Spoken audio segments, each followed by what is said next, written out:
It is time once again, my dear Bulas and Beras, because it is I.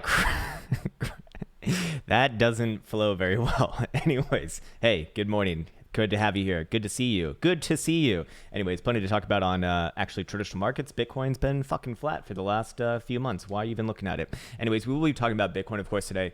But the major focus is going to be on traditional markets and maybe even a little bit of Forex as well, as those are the things that are presenting quite a bit of opportunity and many things to look at right now. So with that said, I do want to wish you the best and the happiest of the happiest as we get started for this nice, I think, Wednesday morning? Yeah, Wednesday the 15th. Oh, it's IRS day. That's right. Jesus Christ, man. That's been a massive headache recently, but all good. So with that said, let's put the focus on the Krown trading application, which can be found at app.crowntrading.net. We really see like the same sort of statistics all across the top right here. I'm really heavily debating putting on all of the traditional market metrics just in case if Bitcoin goes fucking sideways for the next 30 years. Anyways, open interest at a little bit over 2 billion, still presenting a pretty massive case for the next big massive move coming, which I do think that Bitcoin will very likely get once we get resolution in traditional markets. Fear and greed index literally taken up 1 point from yesterday to today. Bitcoin's been quite literally flat, and the Bitcoin dominance oscillated between the 62.25% mark and the 62.5% mark, of which I do want to take a look at the Bitcoin dominance chart today as well. Other than that, I should also mention that all the programs are on sale for the next couple days until Friday, through Friday, I think it is. No discount code is needed, but it can be found on the Krown Trading application. And I should always say, make sure to watch the videos that accompany them if you are interested in them, because it's going to give you a good idea of what they're about, who they're for, who they're not for, how to make the most out of it. And then it's up to you to decide if that's for you or not for you. And of course, no hard feelings if not for you. I always feel like a little bit obligated to say something like that because, well, I'm going to do these videos for free anyways, so it's really unreasonable for most people to like get into a program like that that's 35 hours long, especially for the TA program and the options program. It obviously requires a shit ton of time and effort on your own behalf as well. So I'll kind of let the videos speak for themselves. I should also mention though that if you are a little bit unsure but you do really feel like you want to get into the trading game, the Neophytes program would be a good place to start, as it's a lot less intensive, a lot less financial commitment as well, and it's about 10 hours or 11 hours I believe in comparison to the other programs. And in the Neophytes program will be geared towards complete beginners. So if that is you, then perhaps that's a better fit. And what else should I say about that? I think that's about it. I always want to say, when it comes to trading, the TA program and the options program especially, there's a major learning curve with these, obviously. And what the point is that I want to make here is essentially this. From what I've seen, from what I've noticed, for the people who really put in a sincere amount of real effort, who start off from typically around, very little knowledge, it probably takes them around a year to a year and a half on average to really make a good amount of progress to the point where they're solid and consistent. Yes, there are some people who make it faster than that, 6 months for some people who just jives with them better, or maybe they had some like a good base coming into the program. But I always want to make sure that people understand this is not something that you can just expect to get exactly like that, and that's true with just about anything in life that's worth having in my experience. It'd be like going to the gym and expecting to get jacked like Arnold Schwarzenegger in just a week or two. Well, some of the commercials might make you think that for supplement companies, but I want to be the person on the other side saying, hey, can you do it? Yes, of course you can do it. It's going to be difficult and it's going to take time as well. So yeah, anyways, on top of that, we do have the Jewel, which is on discount for a 3-month commitment, and also More Fall's Pine Script Mastery program, which will teach you how to make and design your own indicators in TradingView, is available as well. So I'll let those speak for themselves. Again, watch the videos that accompany them. They're going to go into much more detail than I will here. I want to talk about some goddamn charts. And here we go. Bitcoin, no. Nasdaq, starting off the day with Nasdaq. And we did see the move down to the 21 exponential moving average that we spoke about yesterday. I think I said about 10,400-ish region. We got down to 10,360-ish region. Close enough is close enough. No, Krown is off by, I don't know, $40, so he's wrong. And now playing out the same range that we spoke about yesterday. So we did get the bounce, comes back back in a range, and then test the top side of the range at 10,750. Here's where the fun stuff happens. And what do I mean by that? I do think that we have a potential reversal here in place. We have hit all of the upside targets that I've had. Also the fib target at 1.414, which is going to be an algo target or an algo driven target. And it's very, it's very likely that we're going to play out at least some sideways here in Nasdaq futures. The relevancy of this is essentially this. I believe that Nasdaq is kind of driving the market right now because that's where all the strong names are. And if we are going to go into rotations from here, we would expect Nasdaq to trade a little bit sideways and maybe down a little bit as well, while the rest of the market kind of catches up, goes through their rotations, and then the next resolution on Nasdaq likely calls the next big move for all general markets, Bitcoin included, as we do see strong correlations between Bitcoin and traditional markets on the macro, especially for the big indices. So I'm putting a lot of weight on this, but here's the thing, while I am looking at this as very likely a top here, I don't necessarily think that we have a top in E-mini futures for SPY, for example, which we'll get onto in just a bit. But I want to finish this one up first. So here's the thing: while Nasdaq's kind of oscillating between the top side and the bottom side of the of kind of like the medium term range right here, which is between the 10 simple at about 10,600, same area from yesterday, and 10,750 to the upside. There's not really too much to be said about it, but it's overall the interpretation that I'd have is that this is the top, so to speak, and we will be coming down, down below, probably down to down to the low 10,000. So wow, I can't speak. This is really fucking embarrassing when I jumble up on my words. God damn, man. Maybe too much coffee, or maybe I just need some speech pathology classes or some shit. Anyways, looking at this right here, we do have potential regular bearish divergence in play on the weekly RSI.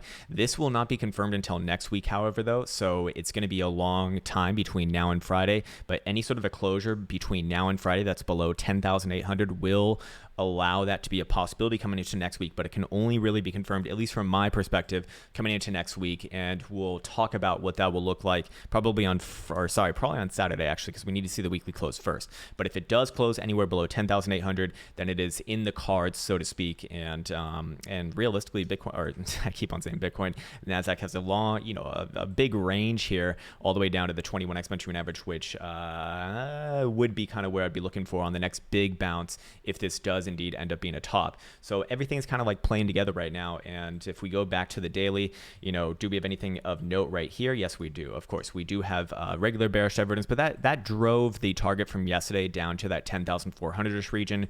So that's already been had. I don't really think that there's an easy trade to have there right now. I would just be playing the range. And here's what I can say about the range.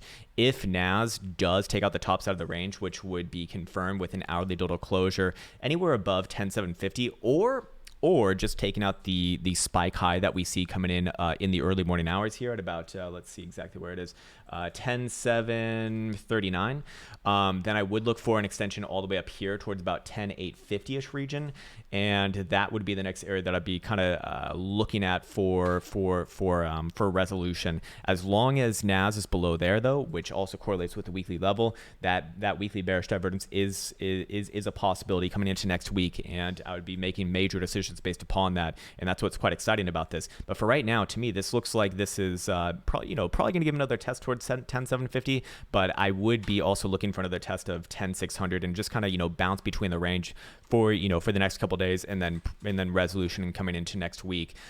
If Nasdaq does break below 10,600 once again, then I would look for an extension back down to the 21 at 10,350, kind of the same target as yesterday.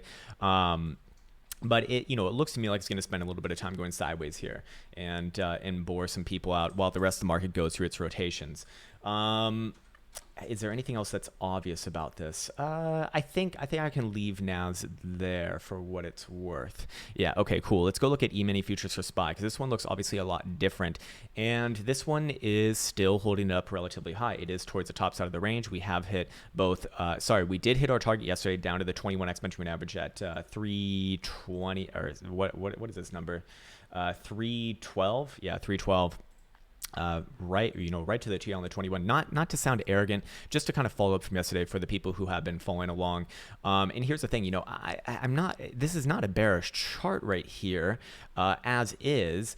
And my big question, which I think that we get clarity on this coming into next week, is: are we going to see rotations going from Nasdaq to SPY, essentially, where Nasdaq's kind of topped off, trades sideways and down, and then SPY gets its turn, and we'll know that by a breakage and a sustained breakage above, let's call it 323 region, the same area that we tapped early this morning and a couple days ago as well. If that does happen, I'd look for extension all the way up to 333, 335 region, and that could be the next major area where I'd look for, at the very least, a medium-term time frame pullback.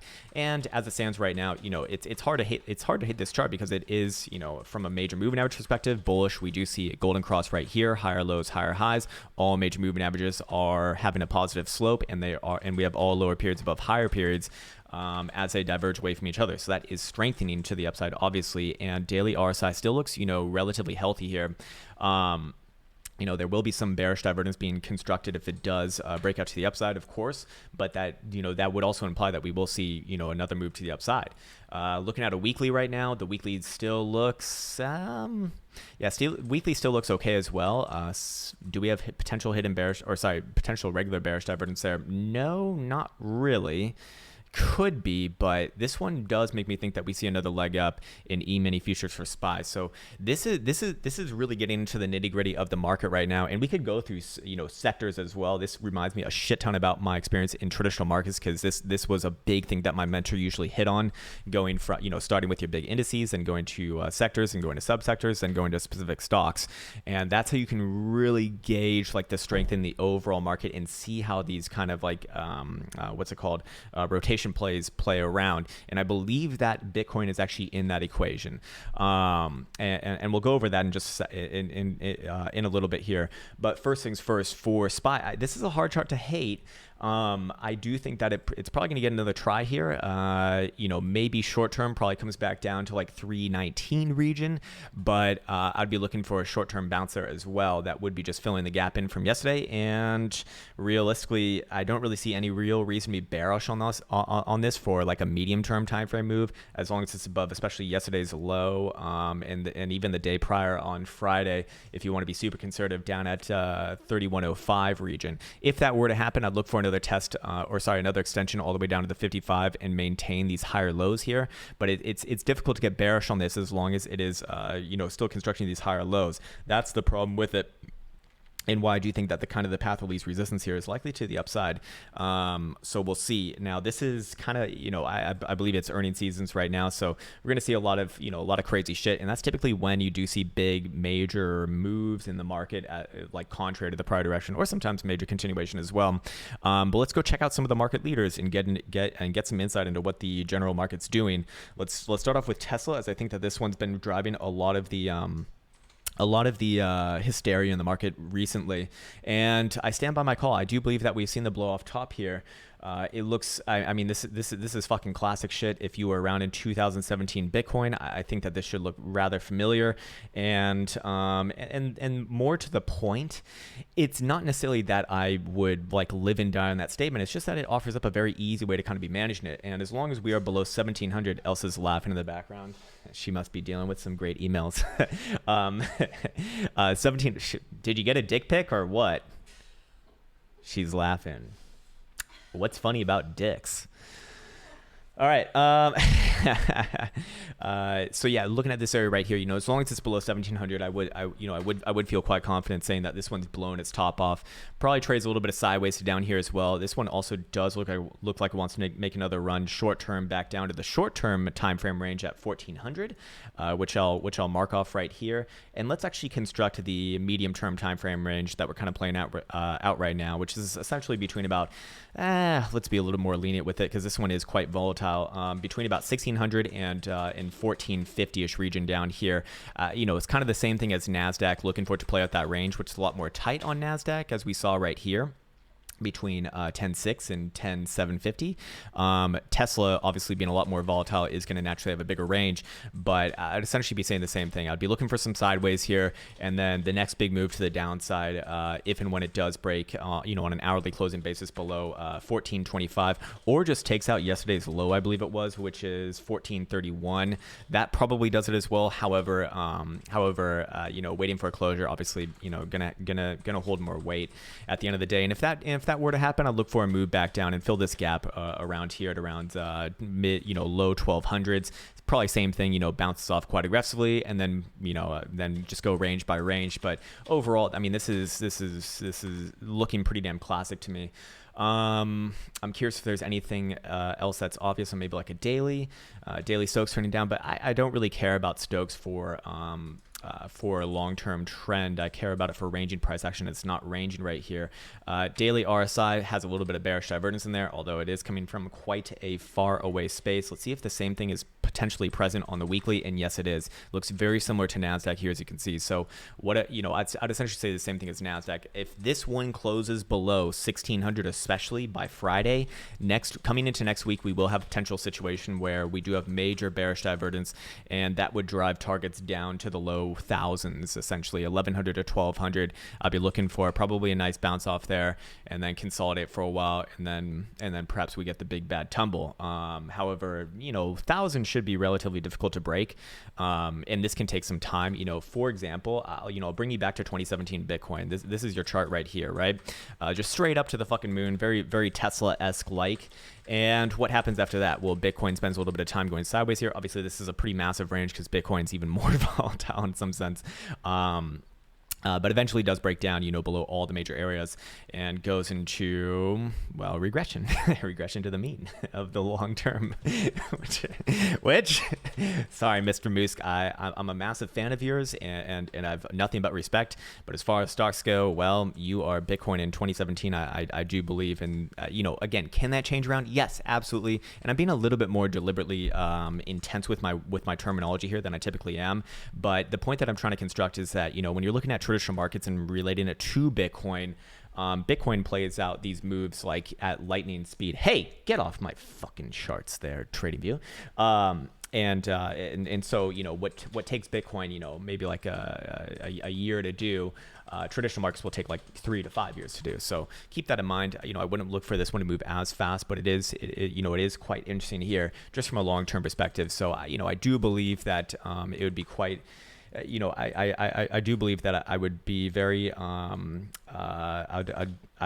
live and die on the statement that as long as it's below 1700, I would be looking at this as a major top. And even as long as it's below like 1650, you could even say aggressively from there. But I really want to see the weekly close. So right now it's definitely a potential. And if I want to be a little bit more, what's the word that I'm looking for?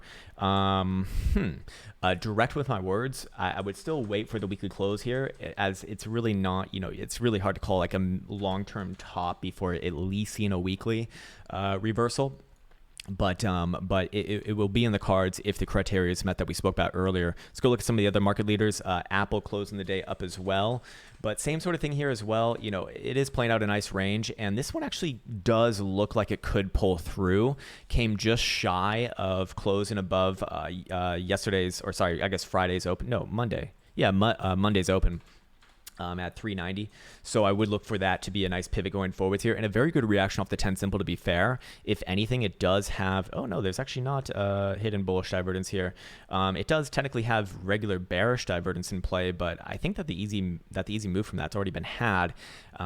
This one's a little bit more of I was going to say it's more difficult chart to read, but it's an uptrend. So what's difficult about that? Not much. I'd say the same thing about the weekly here as well. If it closes here or lower, is it a potential top? Yes. Do we have potential bearish divergence, like major bearish divergence? Yes. I'd be looking for the RSI to test back down to the exponential, and I'd be looking for price action to come back down wherever the 10 simple is at that time, but still need to wait until end of week. But it's potential here, as you can see. This one just looks a lot more constructive on the lower term time frames. However, I would be using, what would I be using as a pivot? On a daily closure, I'd probably use 390. 190 as a pivot. It's not as obvious as the other one. So let's look at Microsoft. Microsoft's a little bit more leaning to the downside. I would have a nice range here and be looking at this as a nice top in place as long as it's below about 310.5, it looks like. And the weekly is going to paint about the same picture, at least a little bit more nasty though, as this is maybe the worst terminology to use in trading, but technically speaking, a hangman dildo. And and depending upon how it does close on Friday, it would essentially imply the same things, but this one looks a lot more, potentially toppy from this perspective. As you can see, that it really got hit hard yesterday. In fact, going all the way down to 202, which we did speak about, very likely happening yesterday. So I do feel. I do feel like so far it's playing in the range quite well, and we can actually just create the same sort of range that we see on Nasdaq, that we see on SPY, that we see on Apple and Tesla, that we can also construct on Microsoft. And I think it's a little more obvious here as well. And I really like trading this one. This one has a special place in my heart because I traded this one when it was like $30, like what feels like 10 years ago now. But this must have been like 2013, 2014, I guess. Really fun one to trade because it pretty much only goes up. Once I realized that, I was like, man, trading can be a lot less difficult if you just allow it to be. Then again, it's still hard enough, I suppose. So yeah, same thing here. If it does break below 204, we'll call it, on a daily total closure, wherever the 21 is, I'd look for that next leg down to low 190s, like 192 region, to 195 region. But that probably doesn't happen until next week. So I'd still be saying the same thing about this one as I do on the other ones. I still need to see this weekly close. Any sort of a weekly closure below 208 or especially 205 is going to be very likely catastrophic coming into next week. So fair enough. Keep an eye on it. Let's also take a look at Japan right now, because they do seem to be. It looks like Japan's following. But daily Nikkei at 225 looking very good here. Golden cross, higher highs, higher lows, in the guise of a symmetrical triangle here. But typically that will break in the same direction as a prior trend, and I can just kind of visualize a target back up to like 23,800-ish region if it does hit the breakout point, which would be 23,150-ish region, whatever this area is right here. Good confluence there overall, but I don't think that it's leading. So in the past, I've kind of looked to Japan to kind of lead U.S. markets sometimes. We're not seeing that right now, I don't believe. I believe that we're seeing U.S. markets lead, and then the world kind of follows. And that just sounds like an arrogant Americans thinking that, the Americans rule the world. Well, I don't mean to sound like that. It's just, that's just what we see right now, regardless of sentimental beliefs. Anyways, I don't love America. I don't hate America. I mean, shit, man. I haven't lived in America for like the last few years. For the people who do think I'm an ignorant American, I'm just uneducated. That's all. That's the terminology you want to be using. Gold still looking good here, and I would not be bearish on gold as long as it's above, especially 1800. We'll call it. That is your last little higher low right there, and looks like it's constructively flagging out above all major resistances. I'd still maintain the same sort of targets into the mid 1800s at 1850 medium term, and then long term 1900 probably. This one's still looking rather healthy and looks like continuation to me. Okay, let's go on to Bitcoin now. Now that we've talked about all of the fun stuff, let's talk about the boring shit, because Bitcoin's in a fucking line, and you've been looking at the same goddamn chart for 2 fucking months now. How does it feel? It makes me feel great too. Motherfucker. I'm gonna buzz myself for that one. Jesus Christ, man. Bitcoin literally in a fucking line. Let's put it on a line chart. Jesus Christ, man. Like, if you've been watching Bitcoin and like trying to trade Bitcoin for the last few months, can you make it work with options? Yeah, you could also just trade traditional markets and have real opportunity. Sorry, getting a little bit arrogant right now. Apologies. You need to call me out on that. You need to be the one to call me out on that in the comment section. Yeah, this is literally, this is a line chart, and it looks like a fucking line. It looks like a fucking line, man. Hey, let's put it on a weekly. Oh, that looks like a line as well. Wow. Crazy, crazy, crazy, crazy. Okay, let's go back to a daily. I actually want to start off with my secondary chart here today on CMEs. So here's kind of the picture that I do want to paint. What's very interesting about this right now is that Trollinger bands are squeezing price action incredibly tight. This is like a nice hot dog case around price action. And you can see that the 20 simple moving average is actually governing price action as of recent, definitely drawing a best fits line in there, would kind of cut it to the middle. And you can see that that is providing the impetus for resistance and also governing these lower highs as time goes on. So it would be painting a more bearish picture. And we do have a prior precedent set upon this sort of a signature going back in the past. Anytime that Bitcoin does start to really hug the 20 simple on the daily Bollinger Bands for CMEs, and then kind of gets ground down below as it has a negative slope, as you see right here on the last 3-month consolidation. Wait, that sounds familiar. 3 months going sideways, same sort of signature, gets a negative slope. Oh, fuck! Going straight down to the goddamn ground from 10,000 all the way down to 6,500-ish region right here. And so, you know, I do hold on to that, or at least I would have that as my main interpretation on this chart, as long as it's making lower highs here on CMEs, which our last lower high is at 9,500, which is akin to 9,450 on spot price action. So it's not that Bitcoin can't flip around here.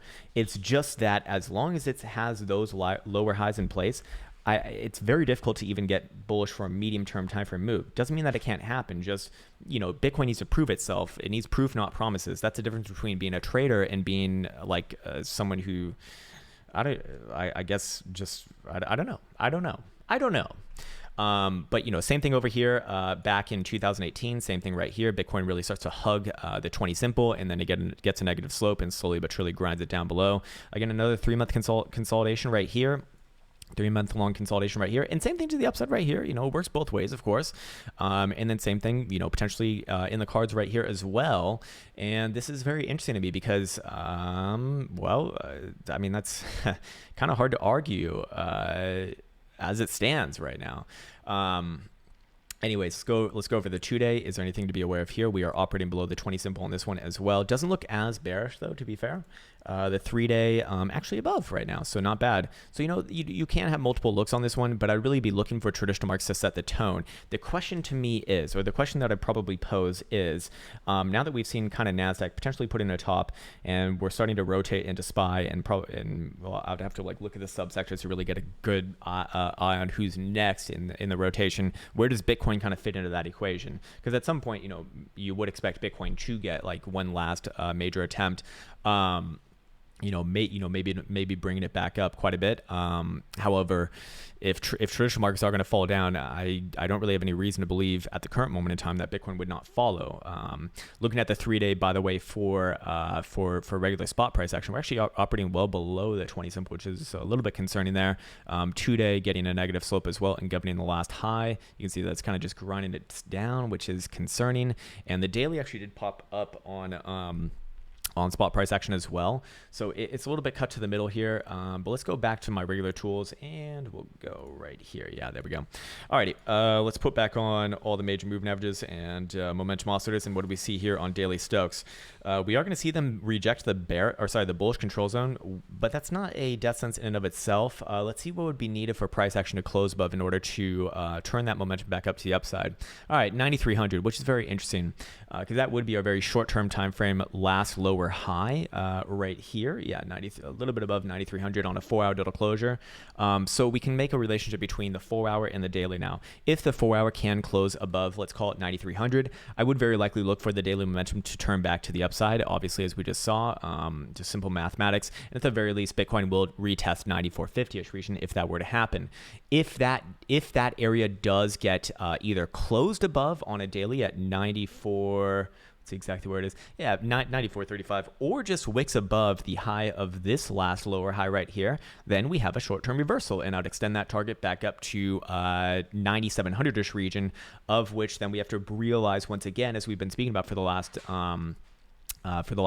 week and a half, that the 3-day will initiate hidden bullish divergence at that point between this point, this point, and this point. That is 3 drives, and 3 drives typically does hold quite a bit of weight. And at the very least, I'd be looking for a move to the top side of the range from this time frame's perspective, of which it's been unchanged for 3 months, all the way at 9,900 to 10,000 bucks. So I'd keep an eye on that, because that would be a significant move. I mean, what, like $800 from kind of where we are right now.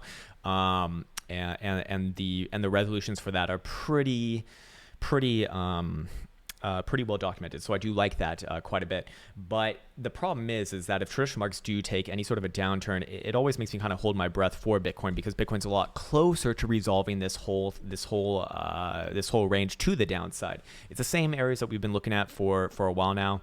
To the upside, obviously, but to the downside, it has been slowly but surely rising, and I would feel quite confident in saying that we could now officially put it at 89.50ish region, akin to the 236 fib right here, also in line with the Cyan 89 exponential moving average, and also the last low that Bitcoin has put in this range. Coming in around actually technically 9,000. So between 89.50 and 9,000 on a daily total closure is when the big red flags start to get flown if Bitcoin does break that area to the downside. Technically, we would have a measure move from this being a Wyckoff distribution top all the way down to 81. What is this? Between 8,100 to 7,900, and of which I'd be looking for a big bounce there. Potential reversal there. However, I wouldn't be too fussed if Bitcoin came down to the 0.5 at 7,500 or even the 618 longer term. But these are longer term moves here. I wouldn't feel confident calling this right now. But if history is anything to go off of, which typically it does give you a good insight.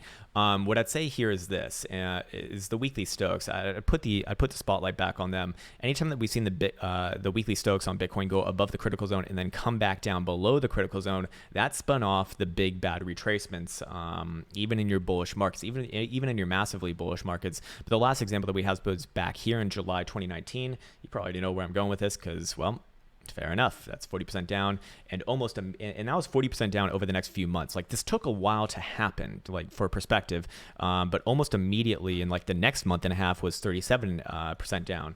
We have another example right here, or plenty of examples in the run from 2016 to 2018. I'll go through them very briefly, but probably just going to bore you with the details. But almost immediately on this one, 37% down. Over the next few months, 69% down. This baby right here, 30% down off that one. This one right here, oh man, I'm trying to measure it out. Oh, okay, that actually did work. 40% down on that one. Is this, how does this work? I'm holding, yeah, okay, this is strange. 43% down on that one. I'm just gonna do it this way, it's easier. 34% down on this one. 32% down on this one, and 38.5% down on that one. So, if we are going off of history there, then we could kind of play around with numbers. On the lower end, 30% down would put us in the mid 7,000s. 40% down would put us at the 200 simple and 200 exponential average long term. So that would be quite concerning. But, seeing as the weekly Stokes just barely got above the critical zone to begin with, that would suggest that the move down from it won't be as nasty as, say, if it got up here, on the $14,000 high, or over here at, the $20,000 high. Obviously, those are going to, hold a lot more weight. But as it stands right now, it is also interesting from this perspective as well. And I'm going to do something that if Bali even listens to these videos anymore, he's going to hate. But it has been working quite well. And it's this.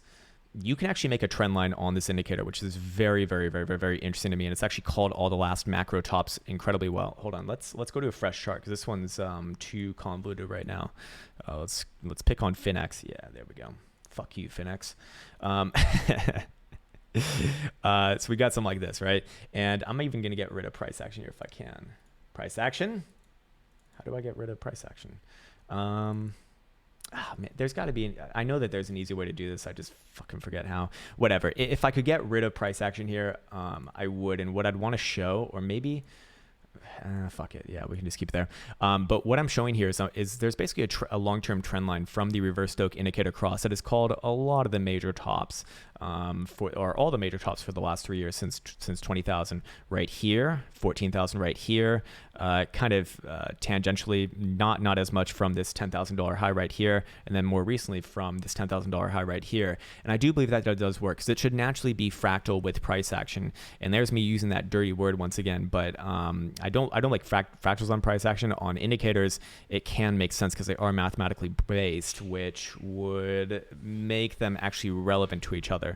Anyways, to the downside, we have the same sort of thing actually, in fact, as well.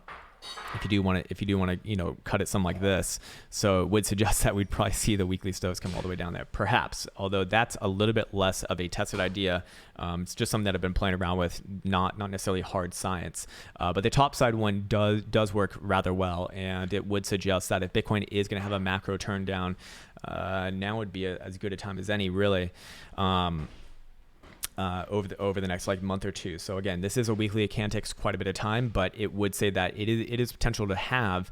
And as long as we are especially below 9,900 or 10,000, there's really no long-term bullish ideas to be spoken about here, except for just moon boy hopes and dreams, which is fun to talk about. But at the end of the day, does that help trading? No, it doesn't. In fact, that's kind of the antithesis of trading.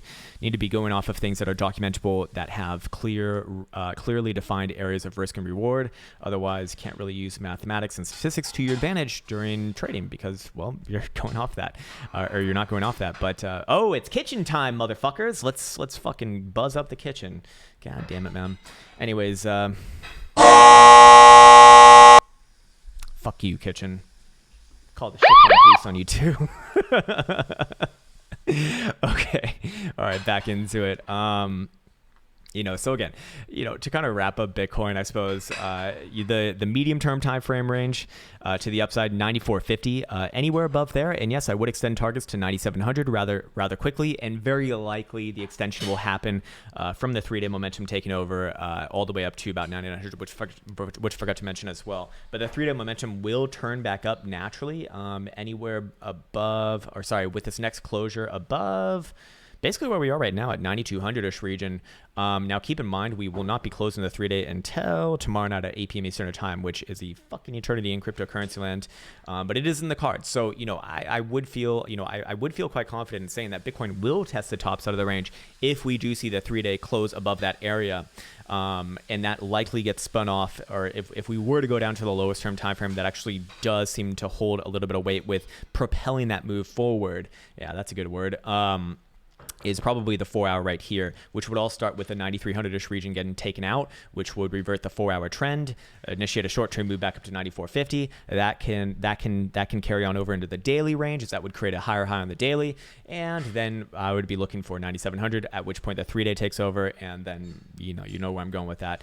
And then if Bitcoin can make it back to the top side of the range, you'll hear me speak a lot more bullishly about this asset, as well, it's just more relevant. But right now, since we're closer to the downside resolution of this range, obviously that is, that's the one that's more statistically relevant to what we're doing right now. God damn. Take her away. Crazy woman in the background is doing dishes in the early morning hours.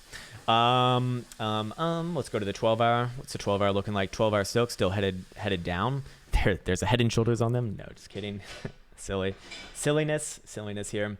But here's the thing. Look at this. And again, going back and recalling the 4-hour change in momentum above 9,300-ish region. Where does a 12-hour change momentum above that same area, 9,300-ish region? So keep your eyes on that. As long as the 12-hour is closing below 9,300, I don't really see any even short-term or medium-term bullishness.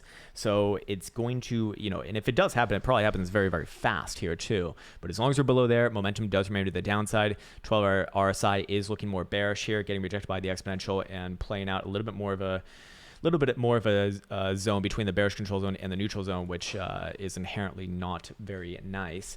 Also, the daily checkup on historical volatility percentile. Oh man, we's getting ready for the big bad move. But again, for perspective, Bitcoin's never been down in volatility for this long. Ever in its history, really. It's gotten this low before, but not remain this low before. So it would imply that the next big move that we have is going to be rather explosive. Now, I hope that move comes to the upside, just because, as I've been saying, it doesn't take brains to make money in a bull market, or don't confuse brains with a bull market, I believe is a saying. But at the end of the day, have to be a trader. If this one does break down, it's very relevant to think that, at least probably $1,000 down before we get a potential reversal.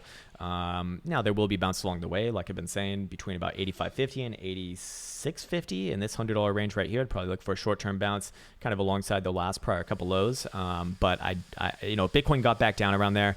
I'd be looking at that as overall, this is a top being put in, and we will move down into the upper 7,000s at the very least, and probably even the mid 7,000s, and then we'll come back after that and reassess.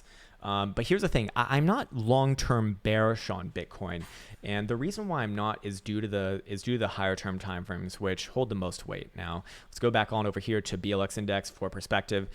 Could Bitcoin play at a range down to the 10 simple moving average on the bi-monthly? Yeah, it could very easily do that. The problem with that is that that's all the way at the low 8,000s, upper 7,000s, and it wouldn't destroy structure at all.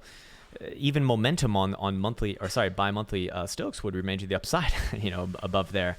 It has a range all the way down to mid 7,000s. So that's a perspective that I really want to be having here, because Bitcoin can very easily have a washout move down to the mid 7,000s and remain in its long-term positive positioning, I would say, at least as it is now. Below 7,000s on a bi-monthly closure, then we got big problems. And for the quarterly as well, same thing. It has a big range here down to low 7,000s. In fact, even more forgiving. And so could Bitcoin have a washout down there and still be long-term bullish? Yes, it could. And so that's really the perspective of not getting that disease where you look at the low-term timeframes and only the low-term timeframes. Not to say that you can't make money trading the low-term timeframes, you certainly can, but it's just if you're looking for long-term direction, I mean, what relationship does a 1 minute have? What relationship does a 1 minute chart have to the monthly? Well, there is a relationship. It's just it's so far elongated that it's hard to really it's hard to trade the 1 minute from looking at a monthly and vice versa as well. That's the point that I'm trying to make, and I think that can sometimes be misinterpreted, but fair enough. Anyways,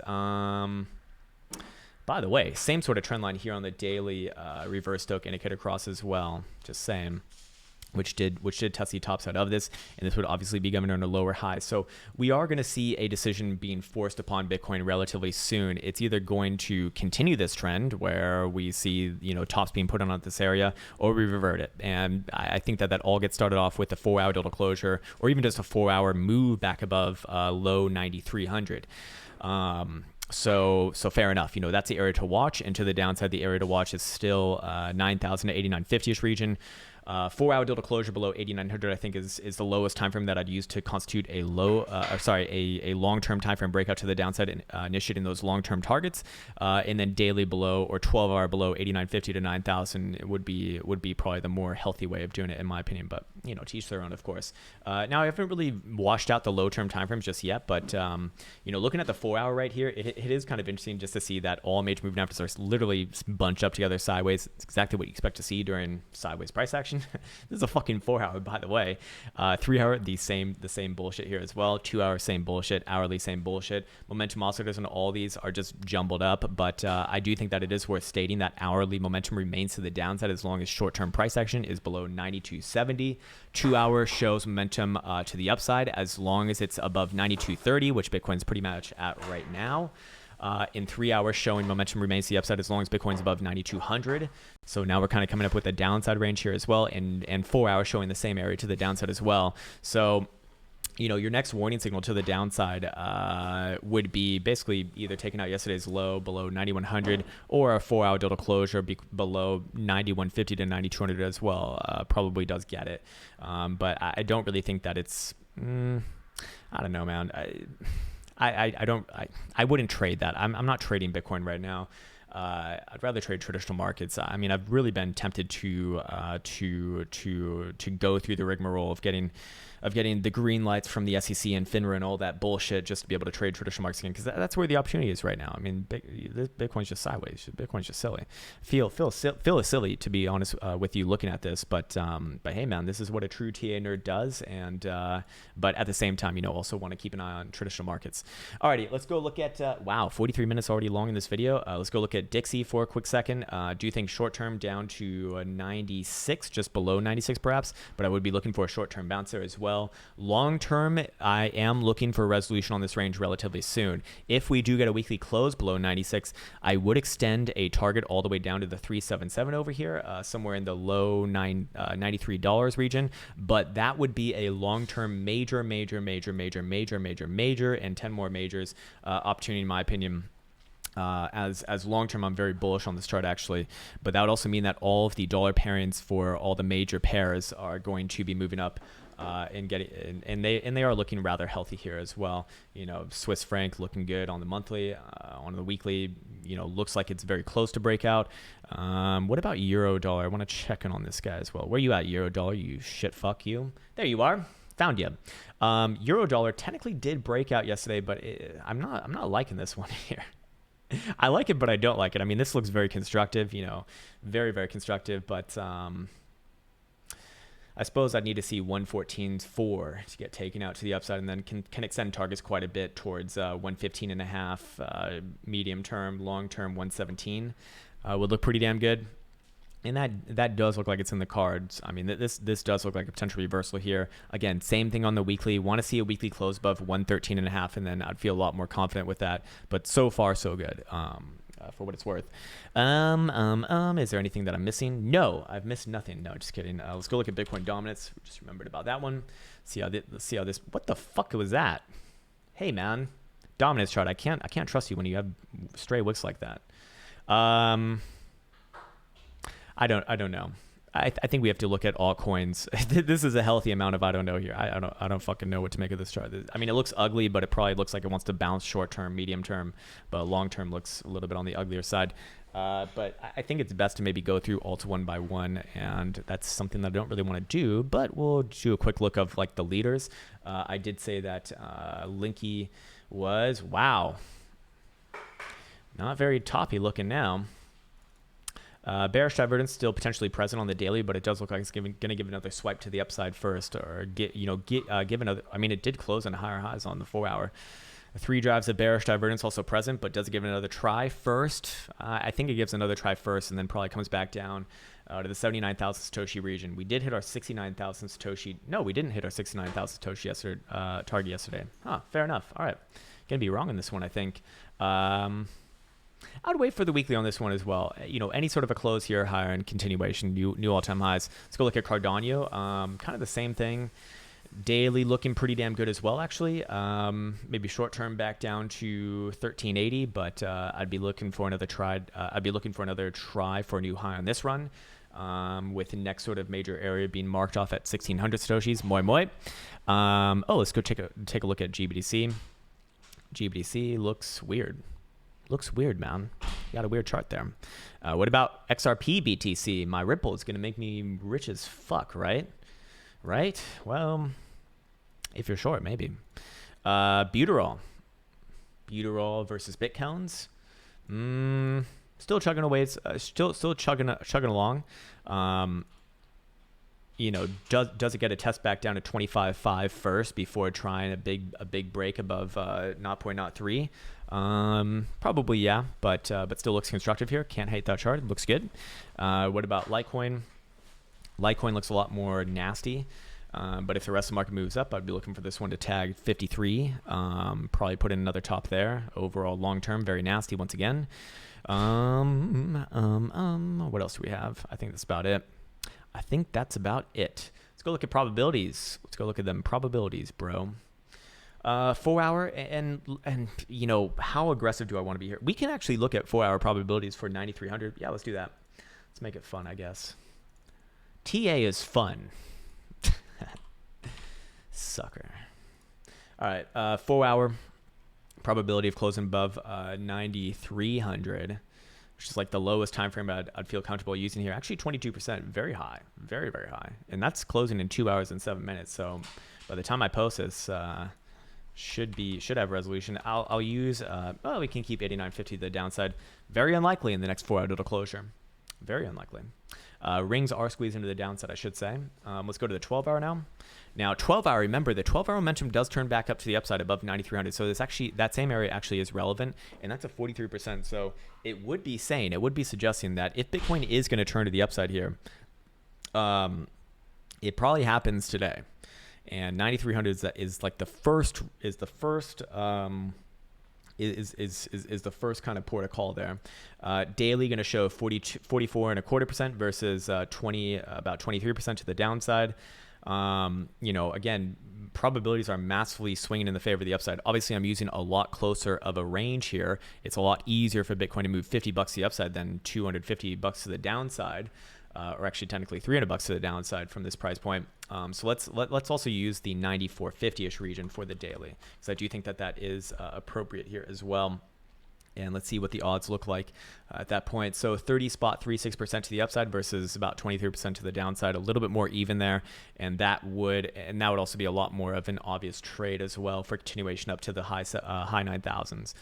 So keep that in mind. I'd also keep an intentful eye on traditional markets, because I do believe that's going to be driving the direction right now. It looks like even Nasdaq's actually taking another stab up to the top side of the range. And like I said, if it does take out this top side of the range, I would look for an extension here towards 10,850-ish region. And then another short term down from there, and then we'll come back and reanalysize it. Other than that, I think it's time for me to wish you well. 94.50 the upside for medium term move at the very least to 97, but probably 99.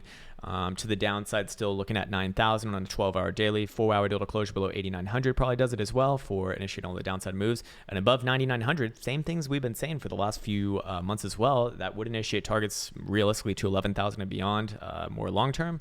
And I'd like to wish you well. I'd like to wish you the best and the happiest. I've had too much coffee. I need to go to the gym. I need to eat a shit ton of food, and I will see you soon. Take care.